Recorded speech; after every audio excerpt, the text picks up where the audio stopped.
So the Aztecs weren't the first impressive polity in Mesoamerica. That honor would go to the Olmecs or the Mayans, but they were probably the greatest. The Aztecs formed out of an alliance of three major cities in modern-day Mexico in about 1430, just 89 years before Cortez and his conquistadors showed up. The Aztec state was very hierarchical, with an emperor at the top and a group of unruly nobles beneath him, just like Europe. And in addition, there was a class of powerful priests whose job it was to keep order in the cosmos. So Aztec religion held that history was cyclical and punctuated by terrible disasters, and then would ultimately end with a massive apocalypse. And the job of the priests was to avoid these disasters by appeasing the gods, generally through human sacrifice. The Aztecs extended their control over most of southern Mexico, parts of Guatemala and the Yucatan, and they demanded tribute from conquered people in the form of goods, precious metals, and people to sacrifice. If you're familiar with the Hunger Games, it won't surprise you to learn that this didn't sit very well with said conquered people. And the fact that the Aztecs were basically ruling over thousands of people who hated them made it a lot easier for Cortez to come in and find allies to overthrow them. All that noted, in less than 100 years, the Aztecs accomplished some amazing things, especially the building of their capital city Tenochtitlan on the site of modern-day Mexico City, which was like Venice in that it was divided and serviced by canals. They also had floating gardens called chinampas, which provided food for the city. Oh, it's already time for the open letter? All right.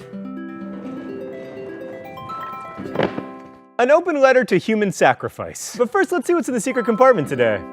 Oh, nice! Come on, be a mushroom, be a mushroom, be a... Oh, Dear human sacrifice, look, I'm not going to defend you. But if you really believe that the world is going to end if the gods are not appeased, then human sacrifice kind of makes sense. And as evidence for this, let me submit to you that we engage in human sacrifice all the time. Remember the movie The Dirty Dozen? No? Because you're too young? That makes me hate myself. Anyway, it was all about glorious sacrifice, and now sometimes a few have to die in order for many to live. Did you at least see that Meteor movie that Ben Affleck was in? What was that called, Stan?